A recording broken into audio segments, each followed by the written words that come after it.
as far as yesterday, we can see that although we have a good vaccination turnout, the cases does not decrease at all.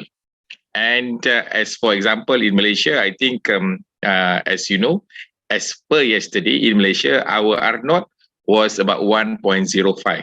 More than 95% are not 0.95%, which has been our benchmark. So therefore, I like to invite you all to look at it in comparison of our neighboring partners and neighboring countries of confirmed and death cases. As far as Brunei concerned, they have the least one.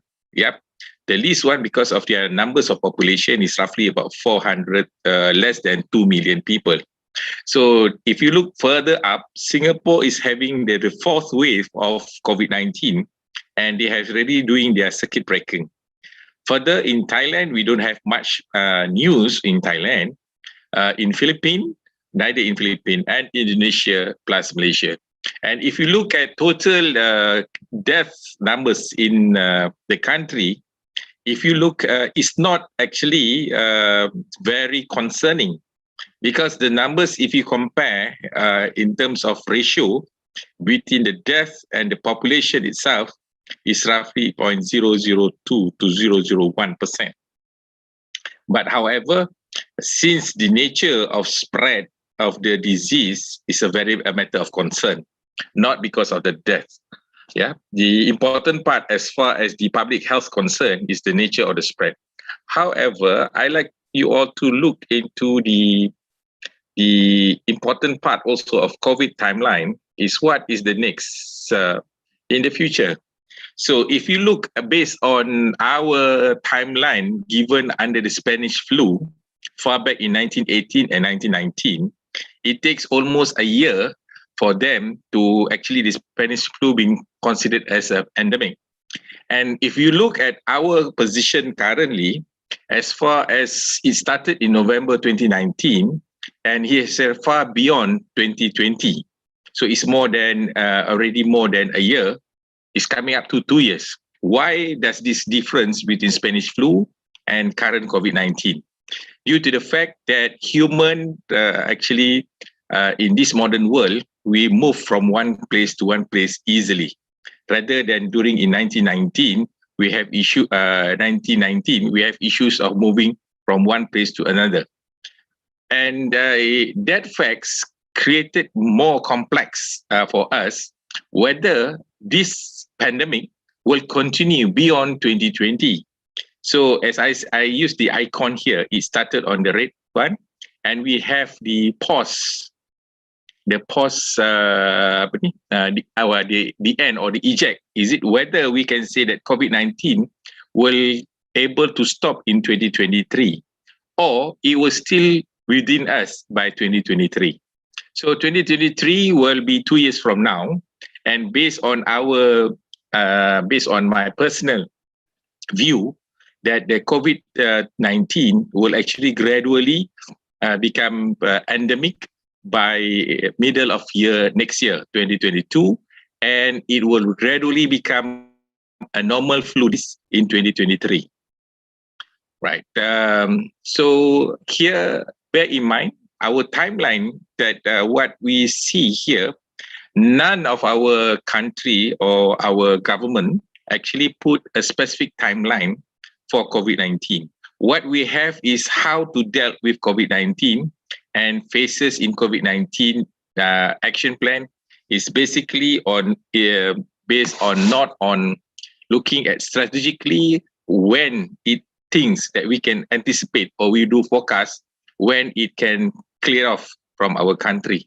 So I would suggest that every people now, for every student, for example, I see here there's many students here that participate in this conference. You have to put in your timeline on these issues of COVID-19. Why? Because it will impact you significantly once you graduated. So from now onwards, you have to actually come to a position to plan what is going on in 2023. Yeah. By 2022, what happened in 2021 will continue until 2022. So, but beyond 2022, if you are graduating in 2022 and 2023, you have to think of what are you going to do and what kind of position or job creation or businesses that you are going to take. So let's go to the next one.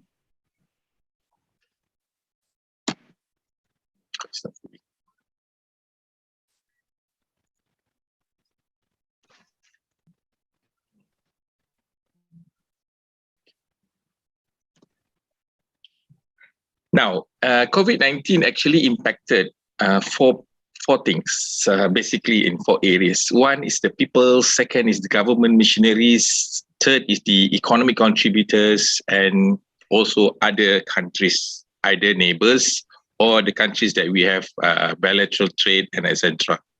So if we look at the position of COVID-19 impact on people, first it create a restless people, restless and I mean COVID-19 actually create a great concern about people.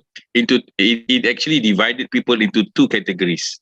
If you look the concern of people, it created through vaccination. So vaccination actually create, one is called so-called, we call it anti-vaxxers, and another one is the vaccine propagators. So if you look, COVID-19 actually make people into 2 categories, and that categories will create some sort of discrimination within parties. So that will create tension, and this tension will create further implication towards the livelihood of the people.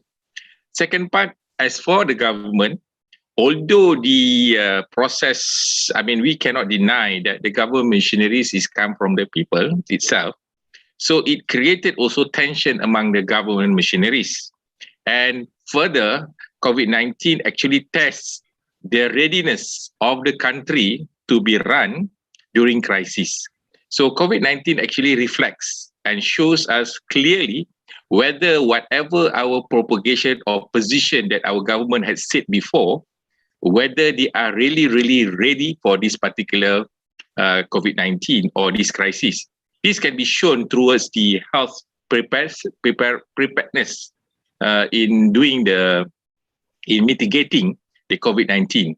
As you see, most countries in the world, when COVID-19 at the peak, the spread disease of COVID-19 at the peak, especially for the Delta variant and Delta plus variant now, the stress be given to the public health is really been tested, because to one level, the country cannot cope with that, and we, the government, need to ask assistance from the people in order to maintain public health order. So here, the stress that given to the government missionaries, not only in health, but also in the economy, because when the government missionaries take position, or the government take position in this area, they said, okay, we start to do the lockdown. In some area, they do the circuit breaker, and they do, some of them, they stop the export of the country for certain time. That really impacted how the government assistance to the people. Therefore, it also created another effect to the economic contributors. When I say AMSME meaning that in our definition is atom, micro, small, medium enterprises. So the impact, when the government missionaries take a position, they will impact in total and directly impact, either is direct or indirectly, the impact will go to the ASME. Whereas for the multi-tier, they are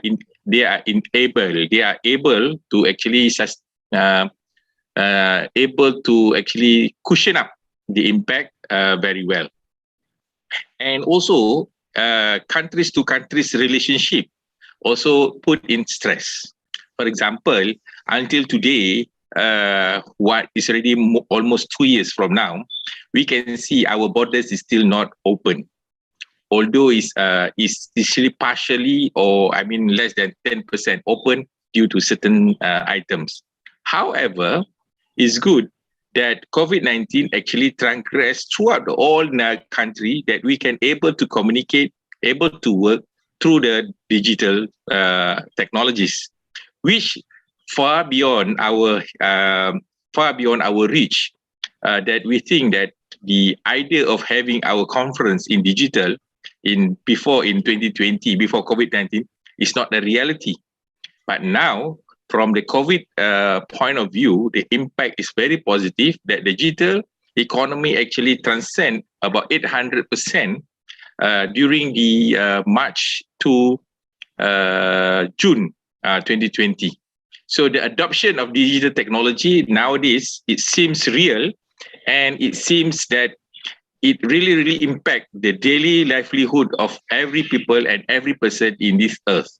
So definitely, we cannot run away from the digital impact as we pursue further in our future.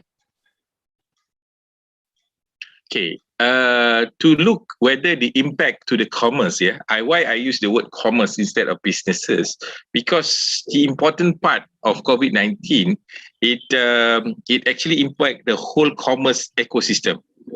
If you look at the risk that given to the COVID-19 impact, as what McKinsey and company has already stated in their survey recently, it shows that the most impacted is the developing market, that is 72%. Whereas for our side, that is Asia Pacific, is about 60%, and the least impact is Latin America. Why Latin America is the less impact? Because nature of their economy. Basically, they are the real exporters for raw materials rather than involved in commerce and trade per se. Then if you look COVID-19, when the impact from the government through their policies and through the law and order, they actually disrupt the chain of the supply chain. And what is impacted most is the North America. Because North America, second is Europe, and the next one is Greater China. Asia Pacific also been a part of the supply chain in basically on the chips. For example, for the chips, they have this short of supply for components in microchips for more than 9 months back order. Okay. So therefore, we can see that not only on microchips or electronics, but also on the food supply chain. Because during the lockdown and also the circuit breaker in some countries, the restriction on the people going to work and etc. actually stopped the economy from going further.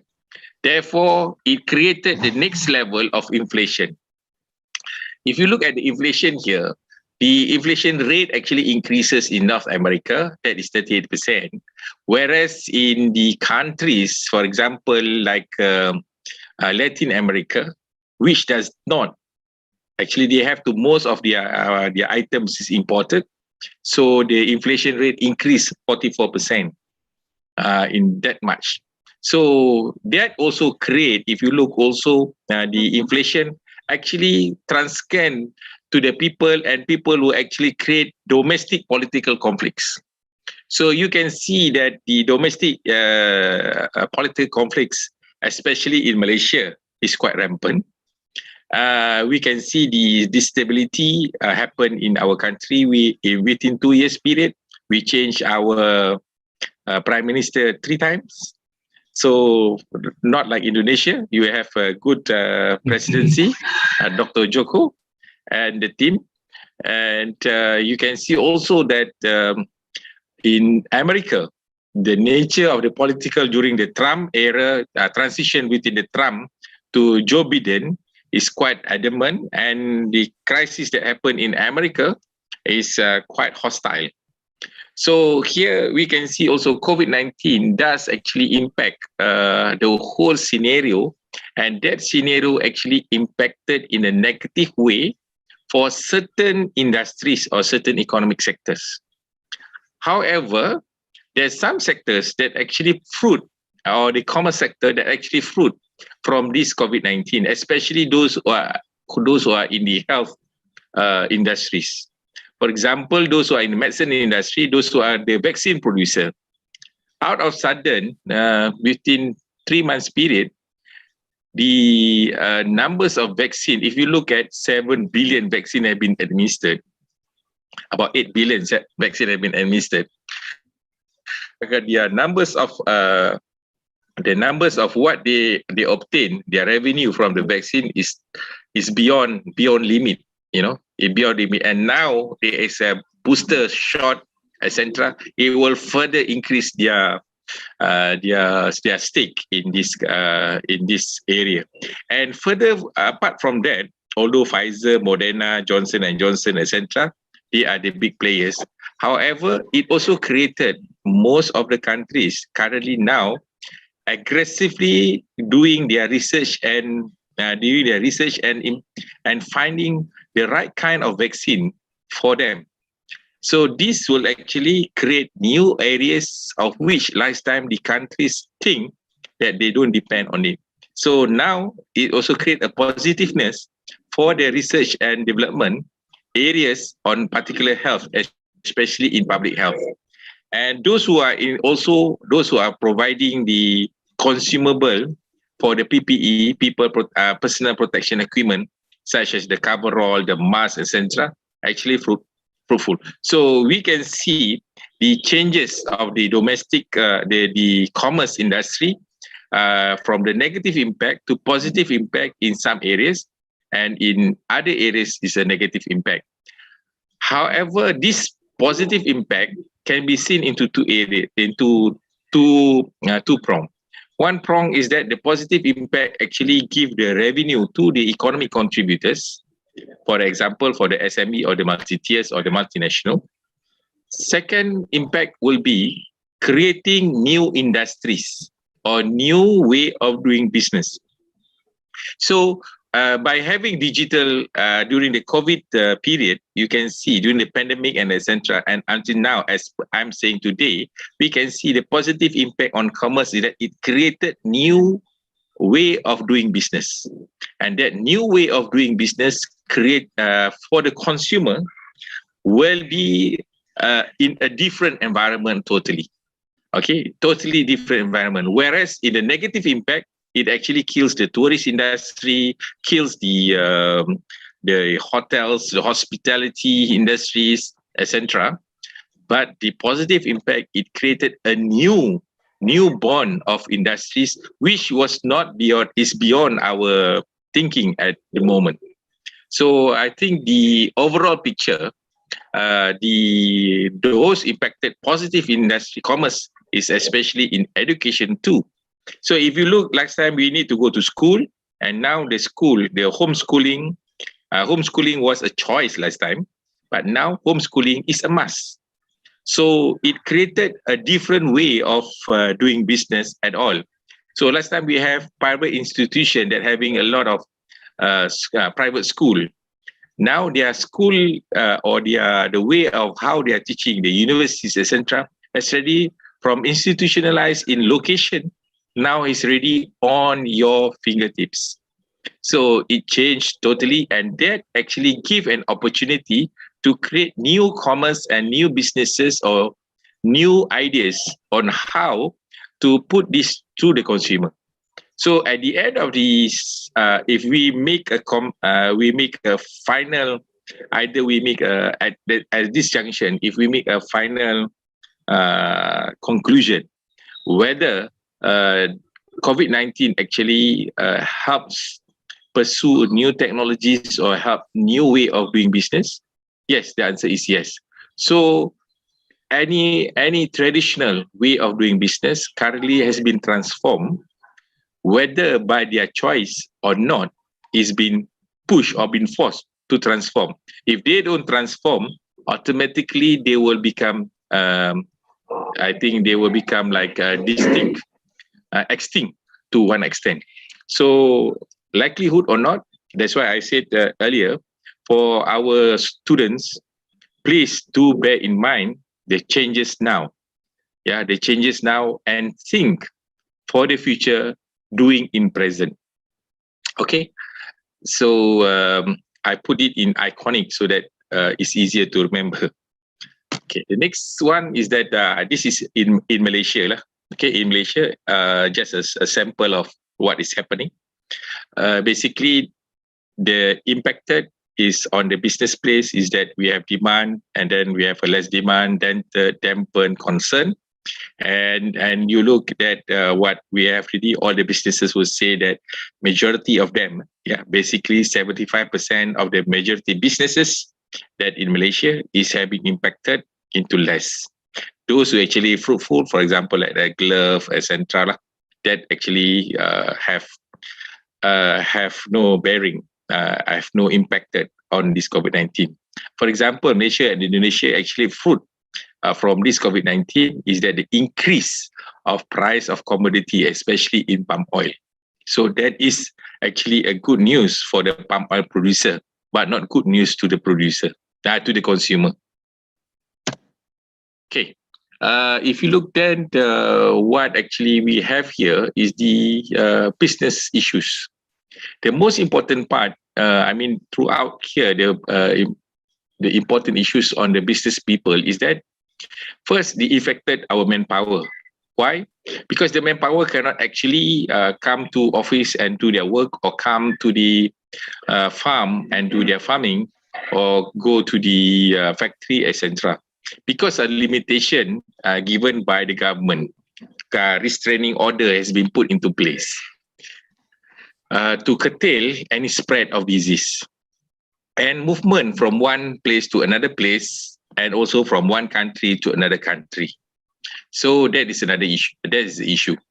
The next issue, that the financial constraint, due to the fact that for those who are in the market industry, the market segment, retail segment, they have this problem of having face-to-face selling in shops. So that actually affected their cash flow very widely. Second, on this financial constraint also, we can see that the banking impacted, although they declared a good profits from our banks in Malaysia, for example. They last March, their profit actually jumped twofold because of the government intervention by giving fiscal and giving moratorium. So that will actually that gives the opportunity for certain segment that actually fruit from this COVID-19. But as a total for the whole business people, their financial constraint and their cash flow constraint is currently at the brink. So, and then we have also the supply chain disruption due to the fact, for example, like Japanese car industries, they rely chip makers in Malaysia to provide them the chip for their cars. However, that has been disrupted due to our lockdown, which we have 3 lockdown in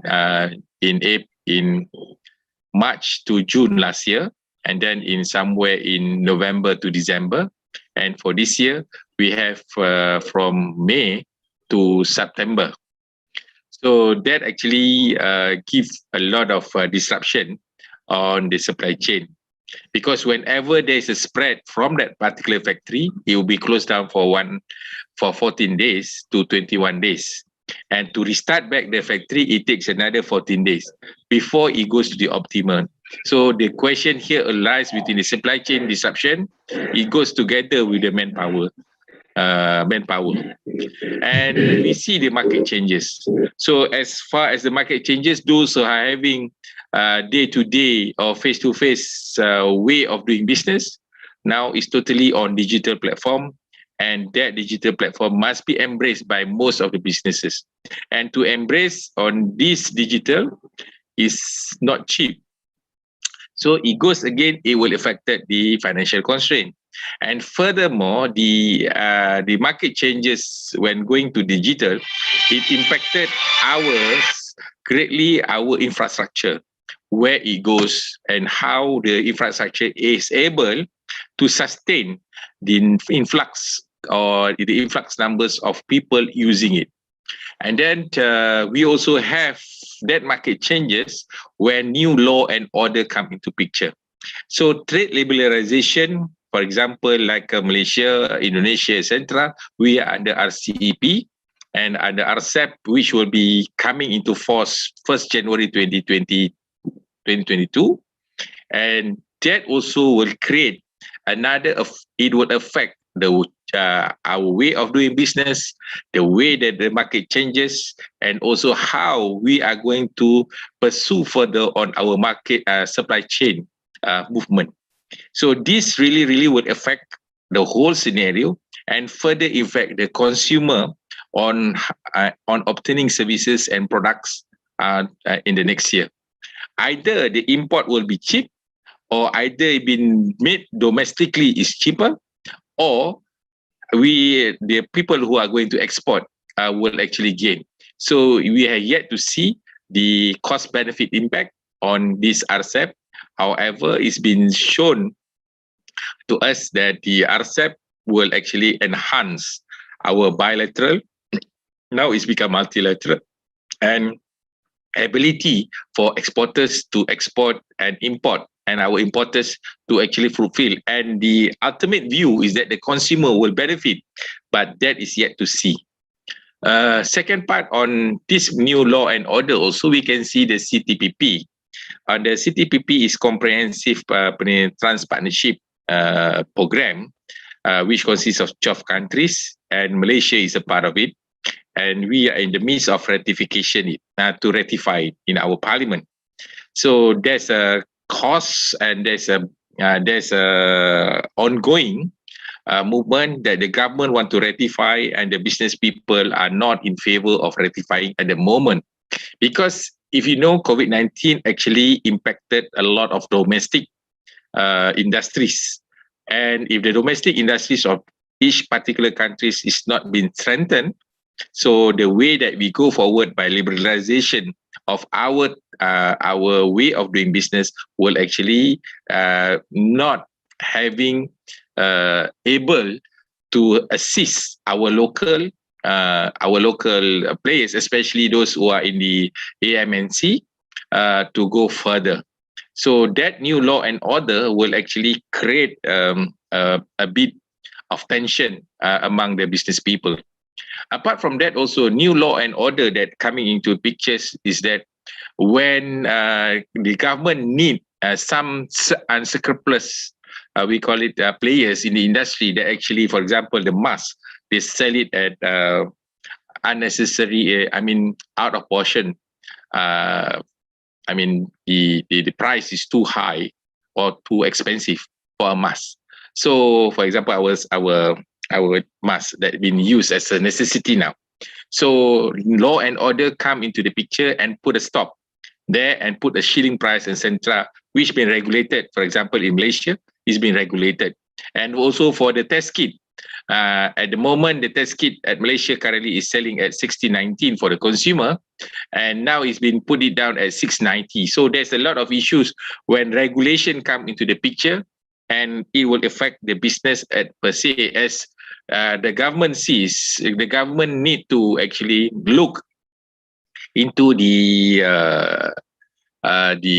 way of doing business, and also the needs of the people, and whether that need to be balanced out. So if the consumer items or products currently is beyond the reach of the consumer, or only a few types of consumer is able to accept to get the products, therefore the government need to make regulation in order to curtail unprofit, they call it the profiteering by the business people. So one aspect is good for the business people, that they actually make more money. That is the issue. Second part, the regulation that comes into that comes into place, whereas they have already put, for example, those who are involved in the trading of this surgical mask. For example, during the earlier stage of COVID-19 in Malaysia, one surgical mask was sold at $1.50. So now it's already roughly about 35 cents. So that by way of regulation. So there's a positiveness in terms of regulation as as the way that the government actually curtail that. And as for businesses, they always think of how to take profit as much as possible at that particular time. So some of them has already imported a lot of masks at the cost, and when they sell it now, when the government curtail it at putting at certain pricing, so they don't actually profit much on that particular place. So that also create a big big discourse between these two parties. So what the government do? So we can put it into three aspects. The government first, they do observation. How they react, they look at observation and they put priority. So what priority? They will look at the medical area. Why at the medical area? Because the concern of COVID-19, it impact the medical sector, medical industries and medical well-being and the health of people. So from that, they do reaction. What they react, they see that whether this reaction is true, they can do that through way of telling people, etc., or through communication, or through by adjusting the way of doing things, etc. However, if that fails, they start to do one thing that is to intervene. So the intervention by the government here will create a lot of a lot of dissatisfaction among the people. So, for example, like they provide restriction. The jail is they provide restriction, and second part they start to do monitoring. That is through your thumbprint or using, like for example, in Malaysia we use My Sejahtera. I think in Indonesia you have one software also, application that actually monitor where are you going, etc. And further your location wise, because that and who are you talking with, because that will actually to know the spread of the disease. So such intervention will actually assist the government to do the observation again on whether the spread of the of this disease COVID-19 will actually can be hampered down or can be curtailed down. So the objective of the government intervention is always to ensure that the people is at the balance is between the business and the people. So here we can see that when there's a intervention, there's always a reaction.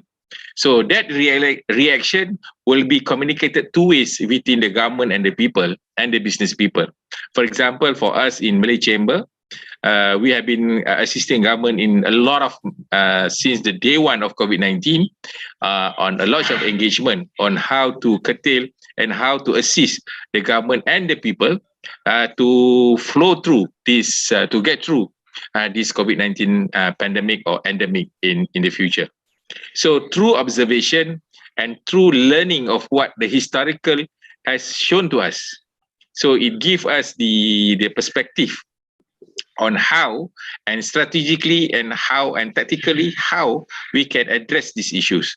But we also must bear in mind, current way of government is doing is basically they are looking at and current matters that is present and not beyond future. So as far as people, as far as business people, we are looking at future. So in mid-term to long-term, because the impacted in mid-term and in long-term will have the indication of what we are going to do at present. So that is what is going on, and likely whether we like or not, that's the way of doing business nowadays. So the most important part at the end of the day of all this intervention by the government and etc. is the way of how it's being communicated. So if we being communicated in a harsh way, the reaction will be in harsh. So if they communicated is in a very subtle way, so the reaction will be very subtly. So this important intervention or idea observation or reaction of the people and the government, we have to bear in mind.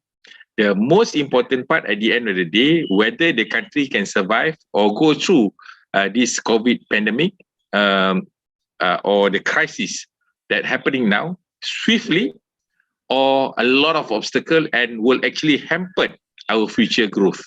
So that is the contention, or that is what is really in mind in all our policymakers and people per se. So if we want to go progress further, we have to bear in mind, and in doing way of finding a new synergy way of doing things. So nowadays we cannot say that the government is right or the people is right. The most important part is the three parties, the people, the business, and the government need to sit down and synergize whatever information, whatever data they have, to look into the betterment of the future generation. That is the supposedly the main concern of what we are doing at present. Okay, the next one is the nuggets. Yeah, I'm going to end my presentation with nuggets for you all to ponder. So the challenges, whether now or ahead, there's I already concluded 5. The most important part is the livelihood. Yeah, the livelihood. So the livelihood of people is important. Either you are a business people or you are a government servant, the most important is livelihood. So if there is unrest in our country, the livelihood will be disrupted abruptly.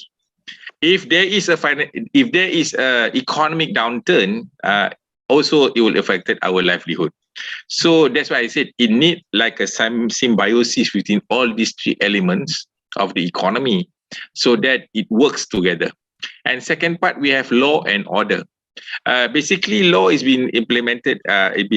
By the decree of the president, or by Malaysia, by the parliament, and etc. But however, the law being made by the parliament, the most affected people is the order. What I mean is order. Order is being made by the subsidiaries, machineries of the government. For example, we have the ministries that make the law, and we have agencies that created the order. So some of the orders, for example, is not in line with the law is being made. For example, those who are in the one of the unique example is during the restriction, because in Malaysia, I just share you what is happening in Malaysia. We have phases 1, 2, 3, and 4. The National Security Council have come up the SOPs, what we can do. However, some of the local authorities, they implement new laws, new orders to that particular orders, and create confusion. So people start to confuse, and the business people also confuse on which is to follow. So that confusion create unnecessary wasted energies and created wasted time and money and cost to everybody. So therefore, when we are looking at law and order, people can say about law, but don't forget about the order, because the order really impacted us directly. And the second part, and the third part, the challenges also, it creates social interaction and interaction. So among the family members, when you are in the lockdown, etc., it creates tension too, because previously maybe the family is not seated 24 hours together for more than 2 days or 3 days. But now, during lockdown and circuit breakers, you have to sit down together as a family unit is more than a month, 30 days. That clearly creates stress. And furthermore, you cannot go out from your house in terms of lockdown, etc. And that creates a lot of stress. And when you hear news, for example, the family hear news that some of their relatives, some of their dear ones is having, for example, we have death news, we have people who are convicted with COVID-19 and they cannot visit, and etc. That create unnecessary stress in the interaction of the social unit of particular of society. So, and also now from that also, we also don't interact with our neighbors. So we need a platform to interact. Therefore, like Zoom meeting, Google Meet, and etc. That actually able, although it cannot fulfill 100% social interaction, but it creates some kind of interaction, although only in virtually. So that will actually able to fit in to our way of doing things. And as you can see also, changes done by Facebook when they are currently in doing the R&D and further on making virtual as virtually itself, which the technology currently they are developing, and they say they will be able come into commercial or come to consumer by 2023. So that's not long. That is only 1 year from now. So we can see that if that really happen, so we can see movies like Gattaca or the Jackson families, etc., is a reality into picture. And the fourth challenges that comes now and ahead is psychological. Whether we like it or not, it impacted the way of how we think, the way how we feel, and the way how we actually react. And that psychology impact has a significant impact for the people, for the policymakers, and also for the business people. So we have to maintain a certain decorum or the certain way of doing business or a certain way of we doing things, so that it doesn't impact our psychologically unnecessarily, create depression, create a lot of, for example, what we have here, during this COVID period, we have 80,000 divorce cases happening in Malaysia within a period of 6 months. So that is almost high, 80,000 divorce cases. Because why? Due to the social interaction and interaction that create unnecessary stress on their psychologically, and that psychology impacted their relationship, and that relationship becomes sour and etc. So this is what whether we like it or not, we have to manage and to understand further on the psychology of the people. And the last part that I would like to look into is the challenges of financial. The way that we do business nowadays, last time, except in China has been doing it all the way by using digital through their WeChat and Alipay. And now further in Malaysia and Indonesia, we are starting to use and embracing all this. And the financial way of doing things also, we see the inflation rate is getting higher, and that will create more. We need more. The way how we spend, we must plan it properly.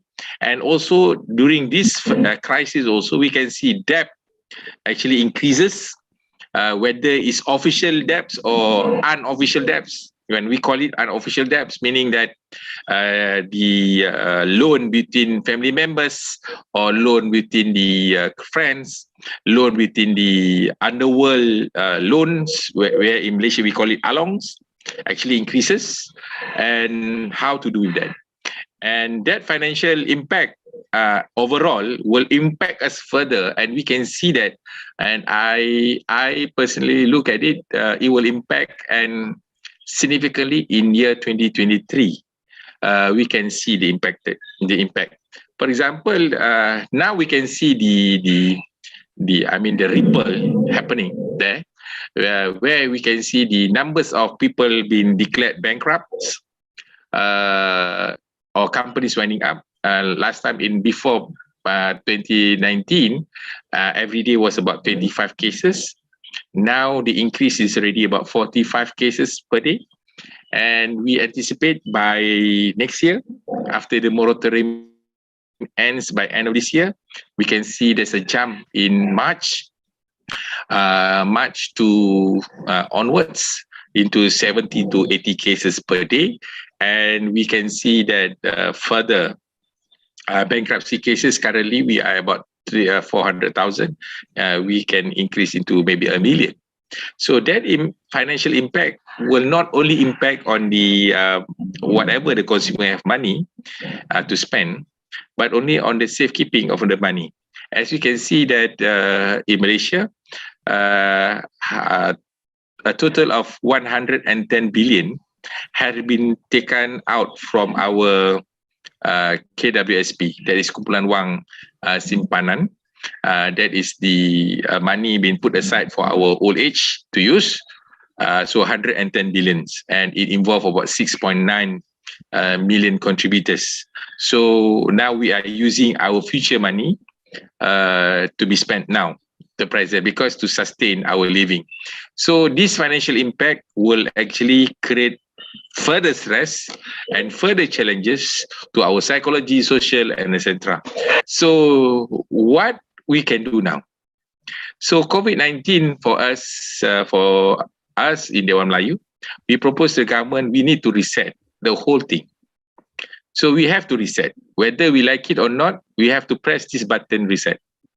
And for all my, to all my distinguished students, etc., I think it's high time for us to reset, because without resetting and let it be as what it is, the futures that what has been transgressed for almost 100 years, from 1918 to 1990, shown a different perspective.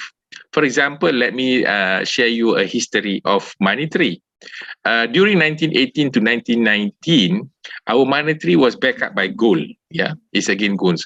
But in 1971, under Bretton Woods, we changed our backup not using gold itself.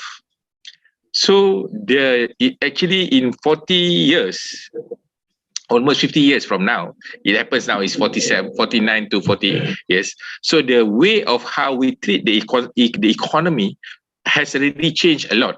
So therefore, we have to relook back and reset back whether this is the right way of doing things, because to go further, it will actually create unnecessary inflation and unnecessary insecurity, yeah, of the livelihood of everybody, and it not only for the people, not only for the government, but also for the people, because at the end of the day, the people will suffer.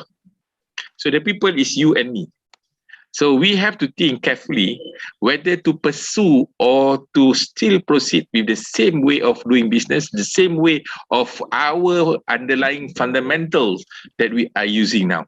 So let us do some resetting on these particular areas, because if we still keep further doing this, I don't think so the future is bright enough for the people, but will be bright enough for certain class of people. Okay. Right? So we have another thing is that the COVID-19, I just put it here to ponder, start in November 2019, progressively in 2020, and further heightened it up in 2021. And in 2022 is still, we are able to manage it, manageably, and become endemic, perhaps. So we hope it will end in 2023. So this timeline, if we are in agreement, we have to use this timeline to start to do our planning to in accordance to this planning. Otherwise, it will disarray our planning at all. So, and Ramya, your time, please. Yeah. The last one is that what happened now is that we have to bear in mind this McKinsey. The biggest risk is to the domestic growth. So the important part, although we go for liberalization, domestic growth is very important to sustain in any crisis. And we can see that the COVID-19 has already proved that if you don't have a strong domestic growth or domestic domestic investment, DDI, in domestically, you are not able to sustain, where every country actually stopped giving their helps to other people. So that happened clearly during the February to March to September last year, when most of the countries stopped giving their vaccine, and everybody is for themselves first. So that we have to bear in mind. Although it's a 9 months how they're doing things, but that actually impacted a lot of countries throughout the world. So with that adieu, that is important part is what is our take in this pandemic crisis, and to answer the question that I posed earlier, whether the government really helps. Yes, to one extent, and they also to one extent they helps, but to one extent they also threat. It's a threat. So we have to take precaution and caution a way of how we dealt with this crisis, whether it's by intervention by using law or order, or we should go on mutual respect of each other to come the way to reset ourselves in those 5 challenges that have been put forward. So to that view, I think the very big question for us, what are we going to do? So the important part is the finding the balance, and therefore I say thank you. Okay, thank you very much, Mr. Amir Hansah, for your really extraordinary presentation today. Actually, we have some kind of constraint time because now already 9:56. But before that, I have a few questions for you because I looking in the calendar, still not, there is no question. You mentioned that intervention from the government mostly just a reaction instead of the preparation. And then you also mentioned that pandemic will end on 2023. What will happen if the pandemic will longer than 2023? Is there any suggestion or something to the government?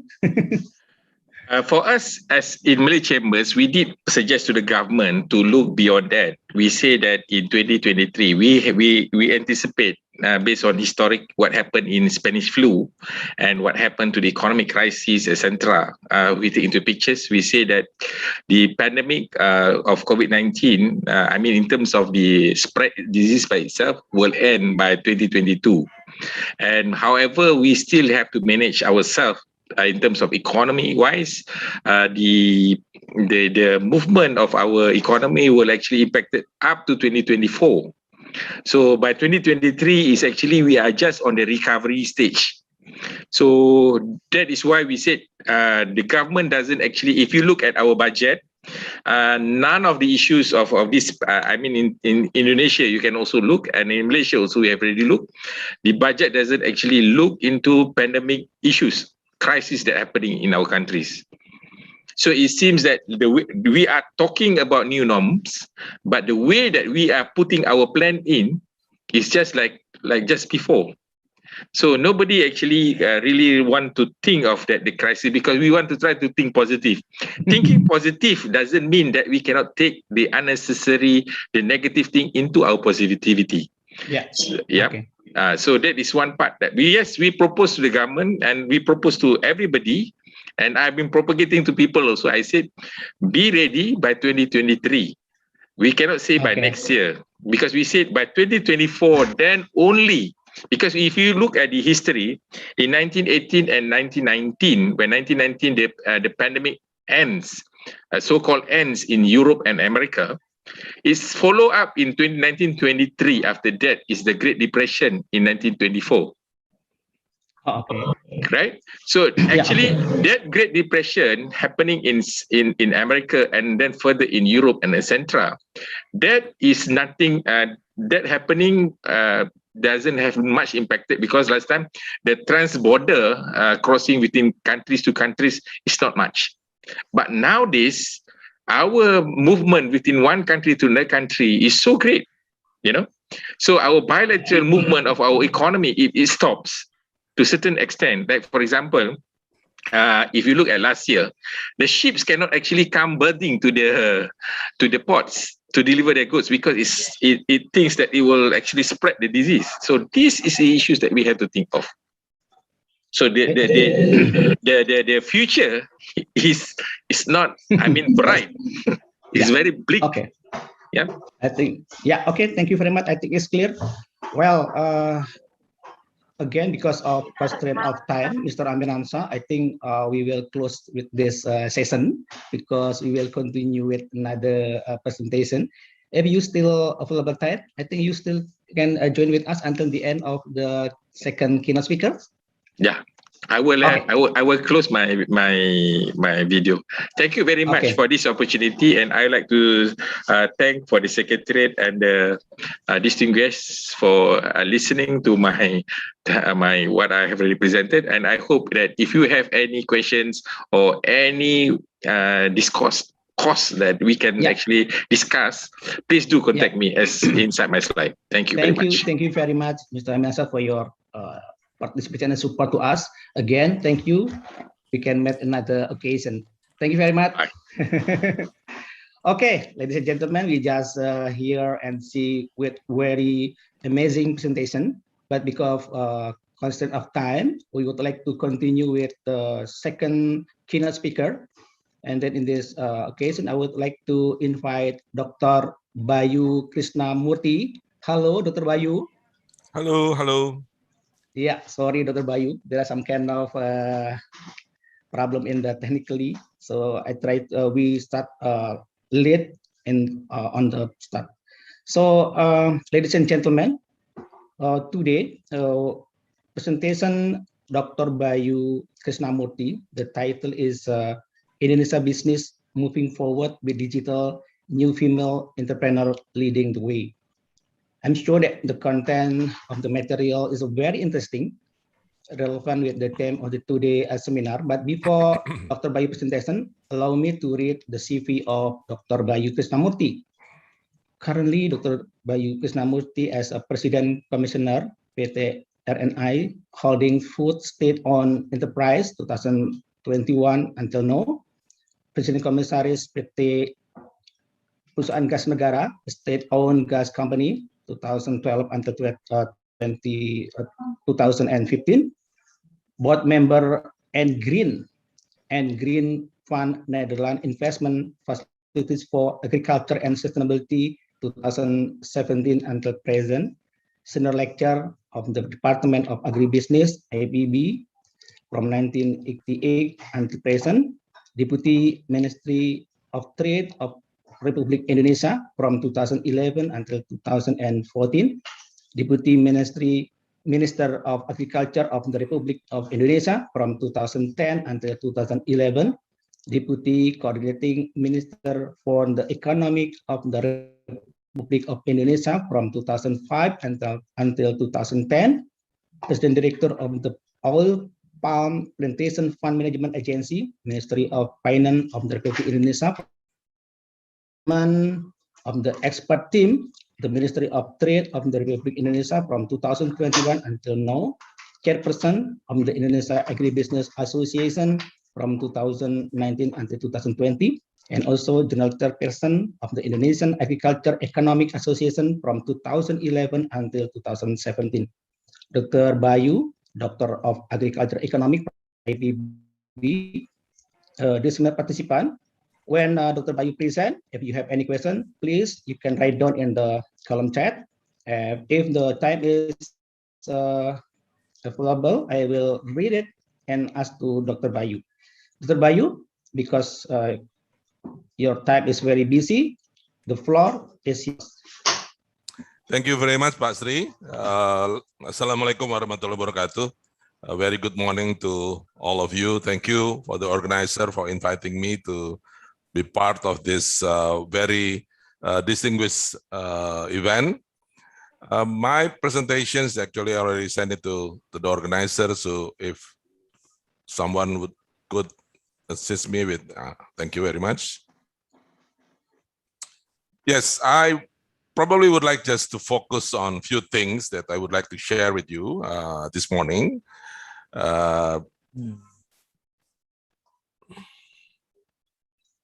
All right. Yeah. So if we talk now in November 2021, it's like 1.5 years after COVID pandemic is struck all of us. I think the Indonesia businesses is now moving forward, especially with digital. I think that that's becoming a very instrumental. And we see a very, very interesting development, which is the leading of female entrepreneurs. A new female entrepreneurs come to the picture and doing business and becoming more and more take a role and take a leading role in the businesses. Next, please. First, of course, we see that in Indonesia, the consumer, especially because we are in these organizations, we in this conference, the consumers is picking up the face because of looking at the situation of the COVID. There are probably four factors why the consumer confidence index is progressing. Consumer expectation index is also progressing. First, of course, the vaccination. Indonesia now surpass about 120 million people has been vaccinated at least once. So that is a very, very good news. There is also an digital applications, Peduli Lindungi, that been very instrumental in many aspects of the economic activities. And also intensifying the government monitoring the development of COVID, and it's been differentiated by district down to the villages, and now we can look at the website and see which area who are still on the level 1, level 2, level 4, level 3, level 4, which is the level 4 is the highest risk of COVID, and the level 1 is the lowest. And we can see that there are many becoming more and more, we call it a green area in Indonesia, and that's very good news because economic activities in that area can be reviving. And of course, the cases of COVID is going down. Of course, we cannot be complacent. We have to always be aware of the situations. There are always a threat and still a threat, especially, for example, from the Delta Plus variants and other variants, new variants. And we do hope in Indonesia that there is no new wave of COVID. Having saying that, next please. Having saying that, we see now that there are some changes. I think Mr. Amir Hamzah Karim also mentioned about this. There are some changes in consumer behavior and during the pandemic situations. About 56% of the respondents this is a survey with respondent around 10,000 household. They are saying that 56% of them saying that they are increasing their expenditure, increasing their spending, and I think that's very interesting. Even though they are staying at home, their expenditure is increasing, and only 70% who say that their expenditure is decreasing, and a quite significant amount of that household, 44%, saying that the increasing of the expenditure is more than 20%. So it's really serious things that need to be considered. The structure of household expenditure is, changed a little bit. Of course, even before COVID, the expenditure for food and other convenience product is still the highest, but there's changes in health expenditure and as well as digital expenditure. Now becoming the digital expenditure is becoming about 40%. Is the data that they have to buy. Next, please.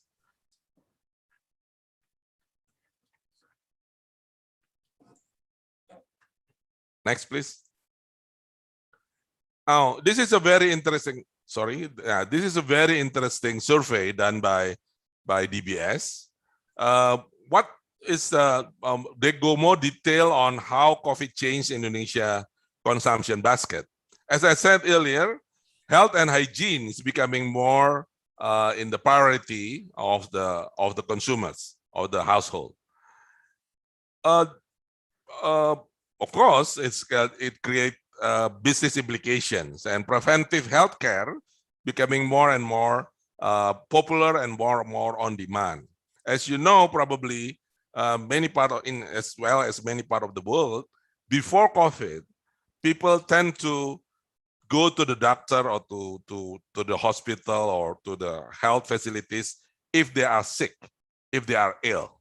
But now the consumers are put more of their money to a preventive healthcare, and I think that is a good things in the sense that's becoming more aware about the concern of health. The second is about meal preference, shifting from dining out to eating in. Eating in means eat at home. They can still eat a gourmet, a high class or high top, for example, food from the Michelin star restaurant, but they put it on the packaged food. So the businesses need to focus on healthy, easy, and preparing meals, and that can they deliver it at home. And there is already a business in Jakarta and maybe one or two big cities in Indonesia that this meal, this food, is also accompanied by a kind of luxury services. So if you would like to have a candlelight dinner at home, then the restaurant could provide with all of the utilities, all the fancy things that put the environments and the nuance at home exactly, or try to copy if you have that dinner at the restaurant. So that is, I think, new development have a big business implication. Shopping location is shifting to online, basically, and e-commerce over bricks and mortar retail, even though after the Peduli Lindungi, the digital monitoring system for COVID has been introduced, and after the vaccinations, now you can see in Jakarta, the mall is getting back again. The consumer is back again to the mall and pusat belanja, to the markets, and even though the e-commerce itself has been growing, very significantly. Household now try to have a more on grocery shopping, rise in online grocery applications. Grocery means maybe previously they can just buy one or two things, but now they change their behavior and buy all of that groceries in one time. The reason is the delivery costs, ongkos kirim. Because one items of product, the ongkos kirim or the delivery cost is to some extent, it's not much different than you buy many things. So to put on the efficiency instinct of the household, they would like to buy grocery shopping, and application for that is been becoming very popular. And of course, they now, the consumers and the household very much enjoy home and leisure, and home becoming the place of entertainment. We see the Netflix, the Disney, and all of that. And we probably in Malaysia as well, we experienced that the Fox Group is pulled out from Southeast Asia, and now they are planning to have their own home entertainment website and home entertainment application, so they could reach the consumers directly. So this is a quite interesting changes in the consumer behavior, and I think we need to monitor this, and we need to keep an eye on this and see how it goes. Next, please.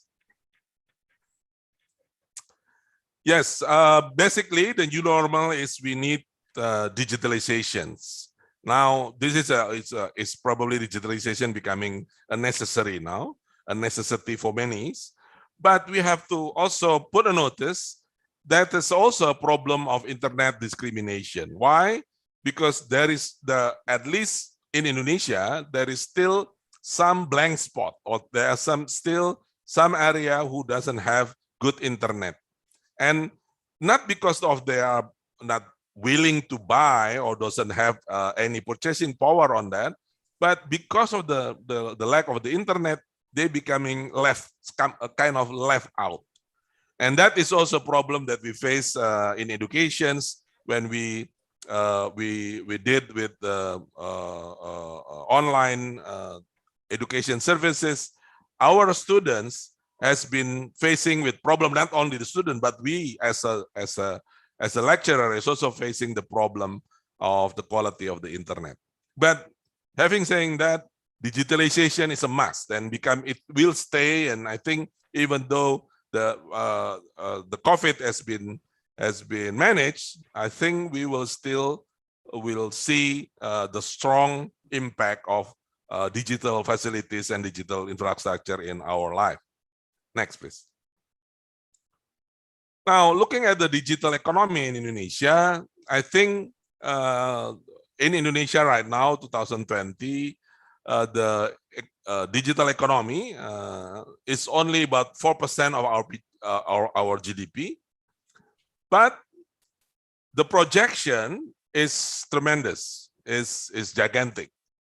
By 2030, the Indonesian Central Bank has been calculated that digital economy will contribute about 18% of the GDP. It's about 4.5 thousand trillion rupiah. Yeah? So that is a very, very big number and have a very significant impact to the economy as a whole. Next, please. And out of that digital economy, we will, at least in projection of the 2020 to 2030, e-commerce will still dominate the part of the digital economy. We see that, of course, traveling, online travel, online booking will have a quite significant number. B2B, business to business services is also have a huge values.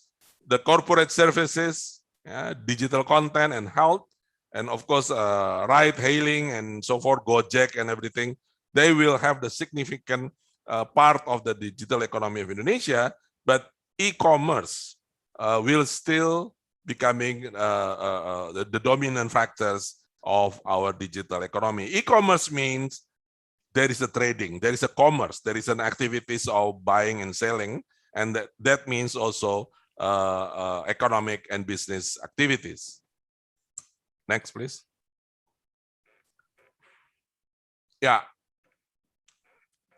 The gross merchandise values by trillion rupiah, the e-commerce has gonna take off with huge amount of money. Online travel is also, as I said, becoming quite significant. Online media, Netflix, YouTube, and so forth, and ride hailing. I think this is a kind of structures of portfolio of the Indonesian's digital economy, and we will see. Of course, there is a note on this. All of this is very much depend on the breakthrough of the technology. As you said, for example, when Indonesia, the Gojek intervention or the Gojek innovation in Indonesia, or the Tokopedia innovation or Traveloka innovations is creating new demand and creating new business opportunity. But the core basic of it is actually technology innovation.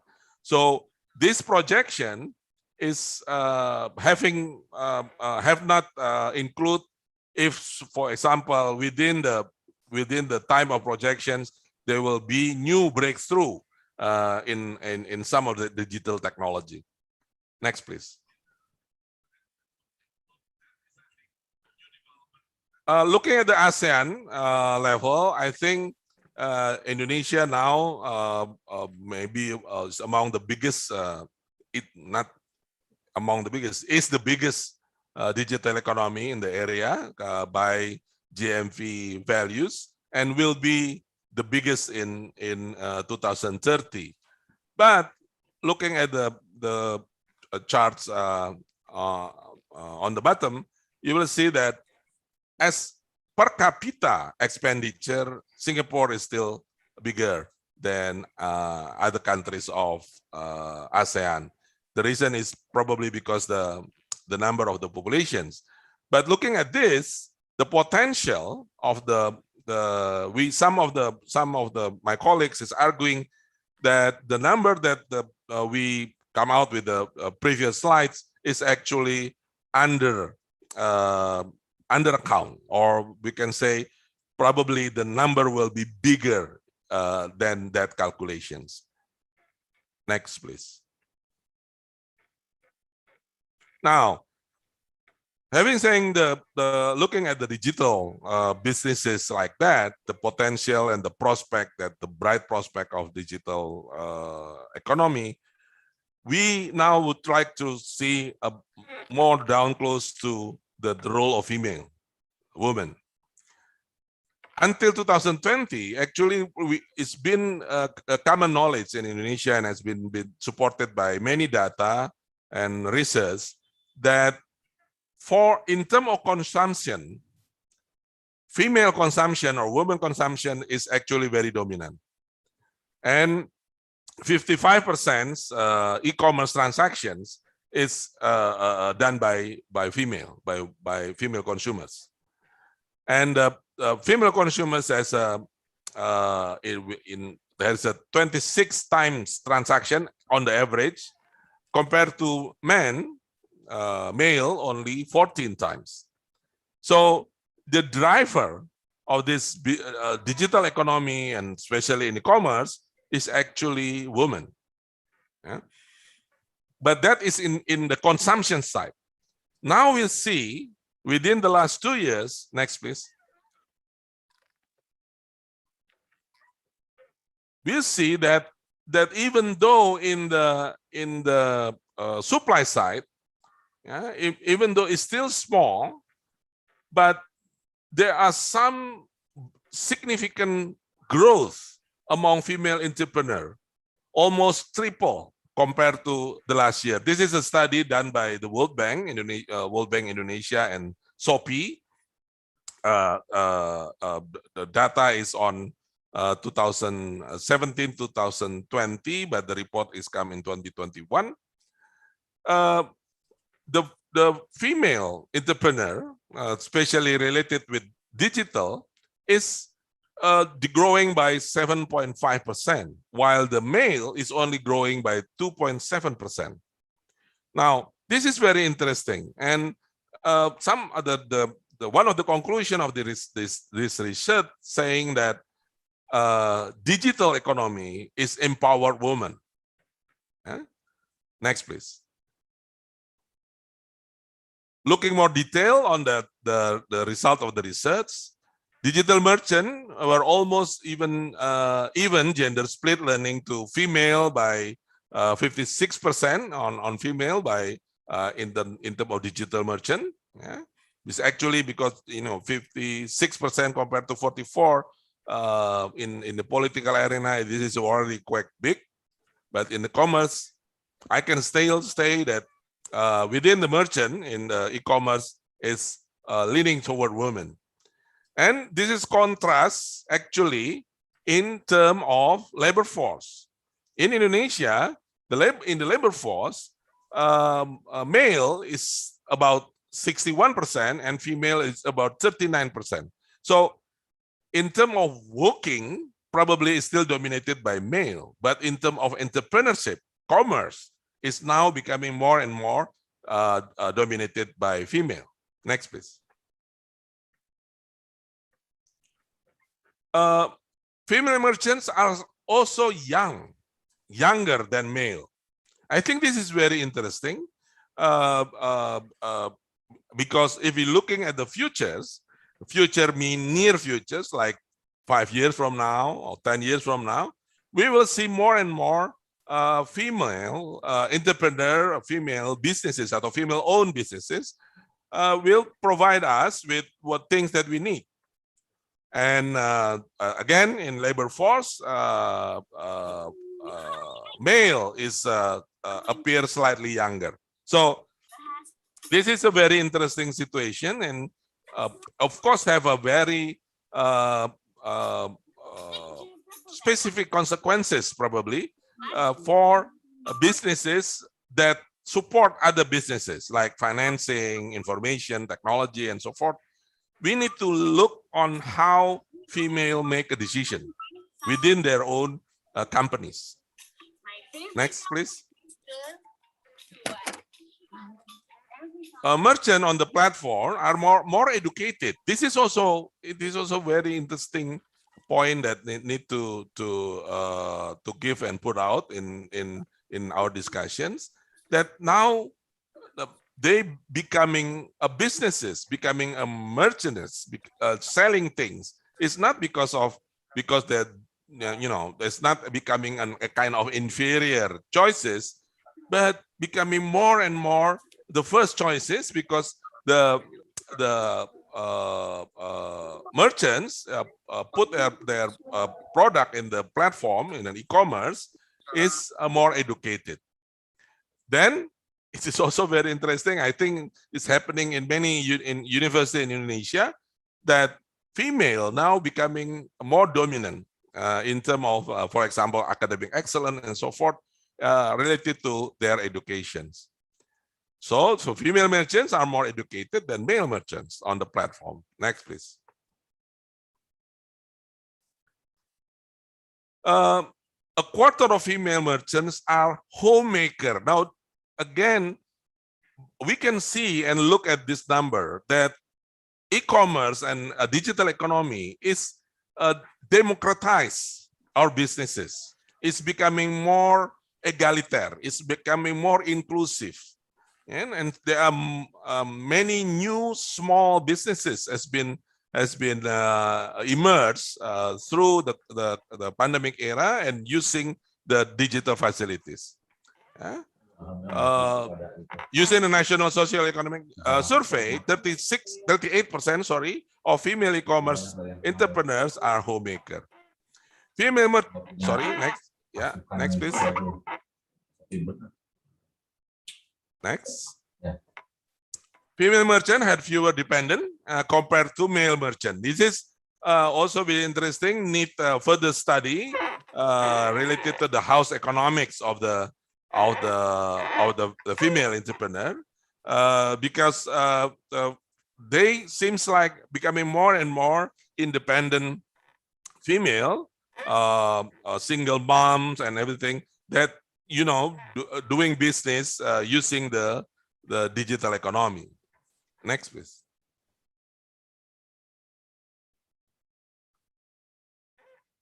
60% of female merchants use e-commerce as source of supplementary income in their household. This is still, again, this is a point that I think very important to put on the context, that even though the female merchants and female entrepreneur is increasing, but I think they are still, this is not their main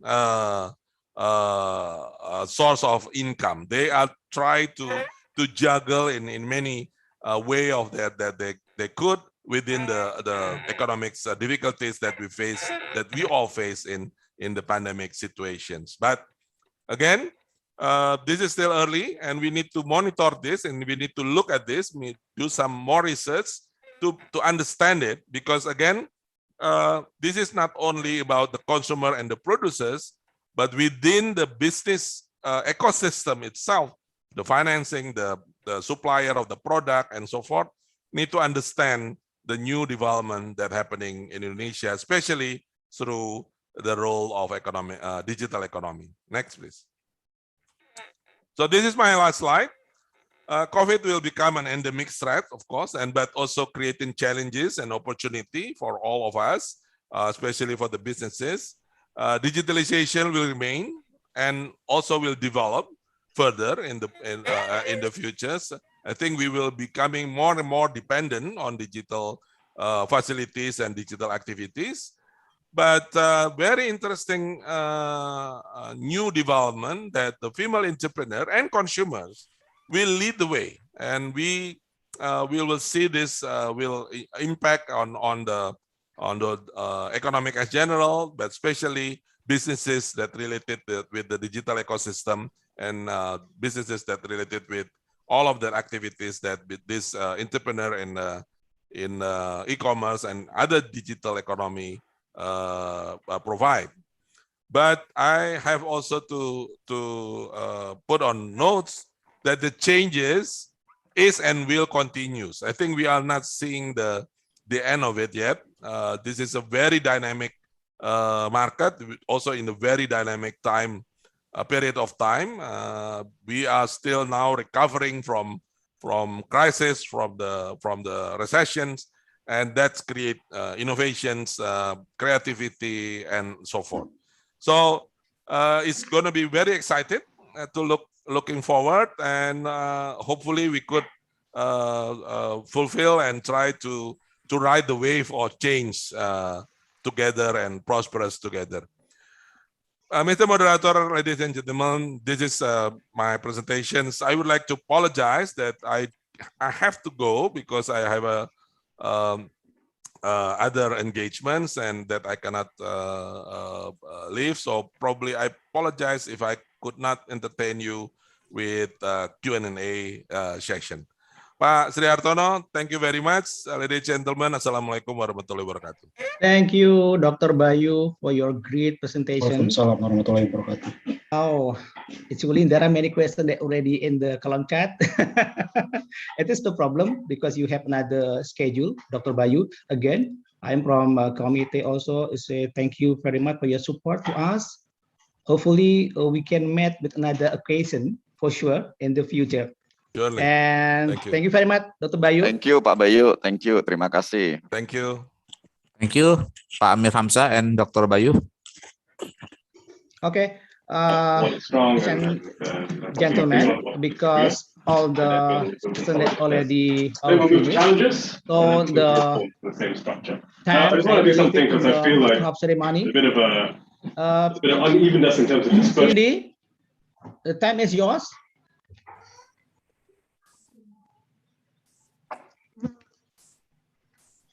Okay, Hello, thank you very much. Okay, thank you very much, Dr. Sri, for being an moderator today.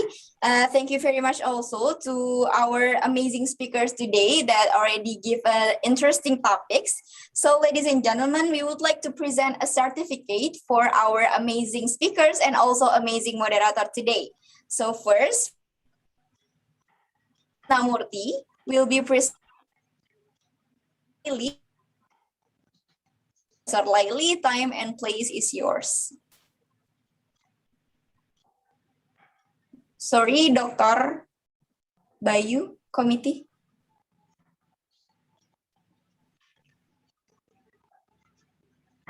Okay.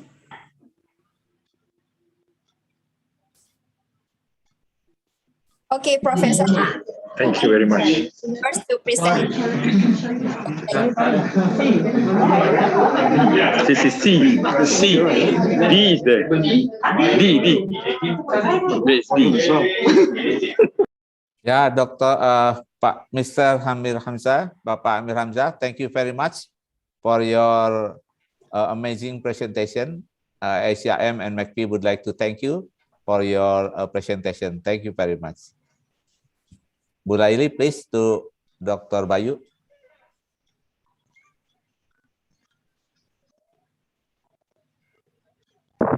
Yes, still unmute.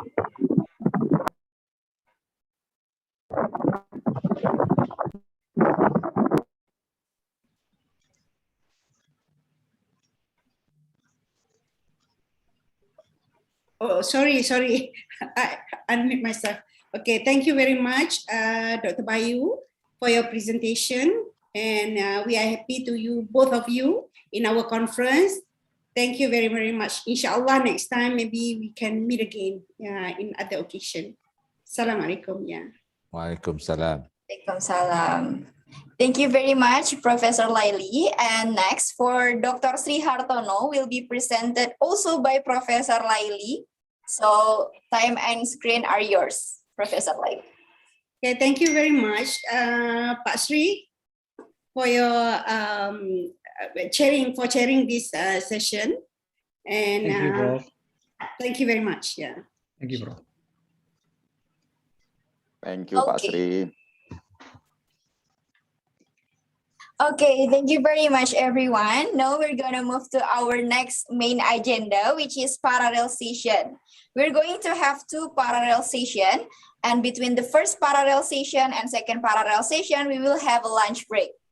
Okay, so the first parallel session will start now until 12:45 for room 1, 2, and 3. For the list of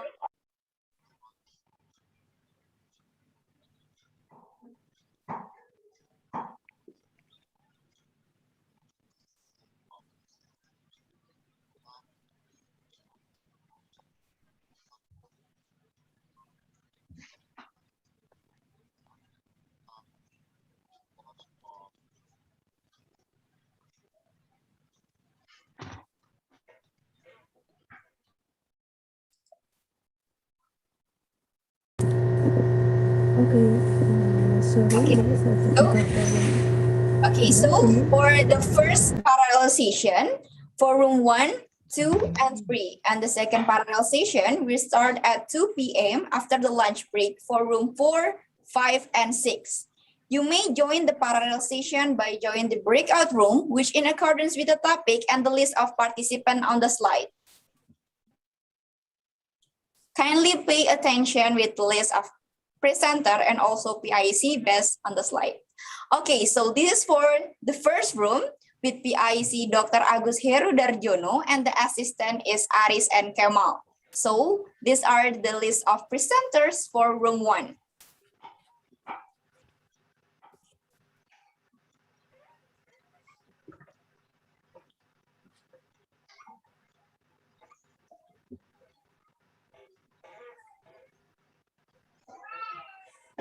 You may screenshot or take a note for this list.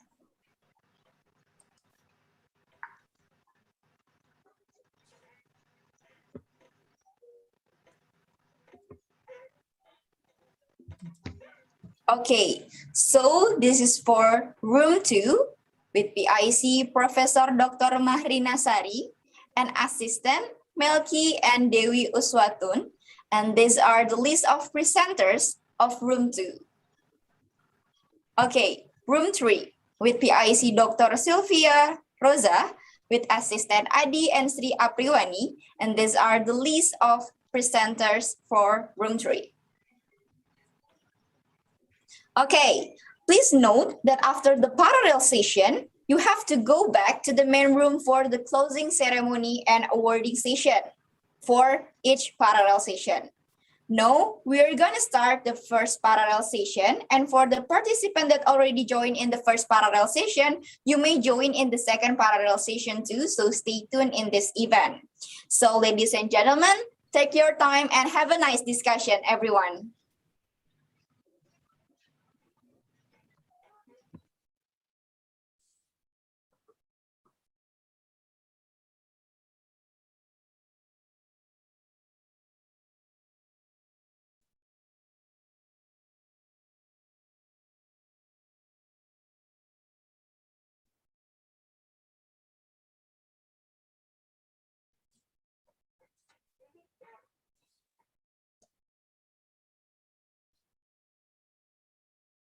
Kuliah di Thailand, kita bisa diskusi banyak hal melalui live Instagramku di sana. Dan juga subscribe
Tak lelo, lelo, lelo, ledo. Sak menang, ojo pijer nangis. Anakku sing ayu rupane. Dadi pandekare bangsa.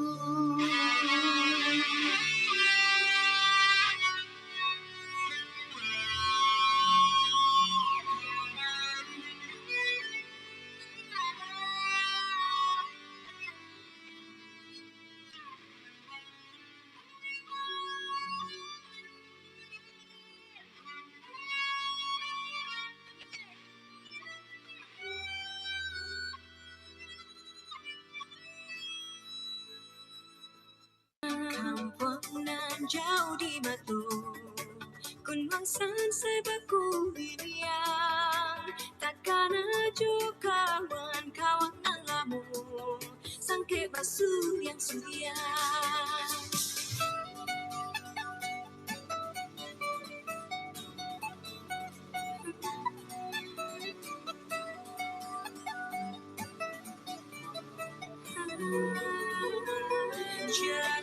Jadi, sing-singin, sing-sing-jari, sing-singin, sing-sing-jari, somari, engkau menyanyi, kala-kala,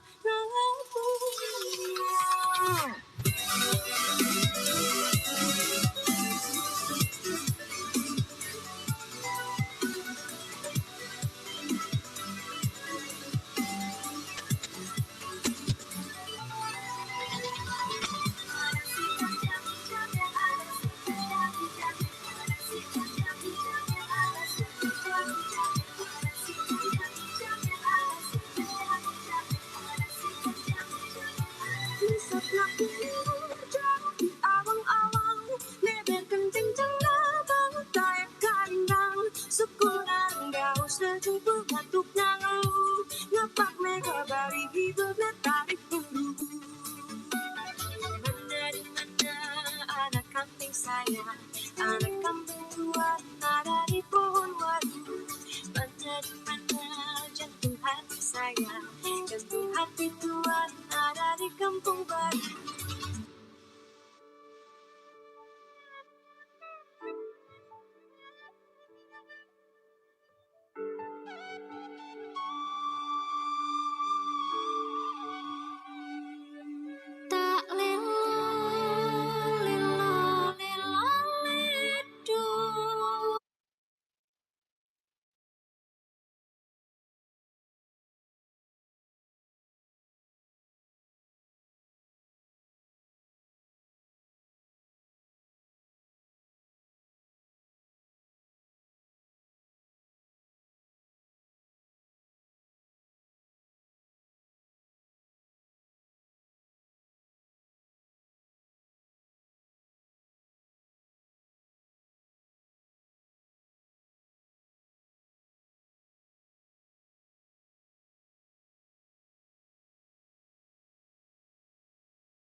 Ojo pijer nangis, anakku sing ayu rupane. Dadi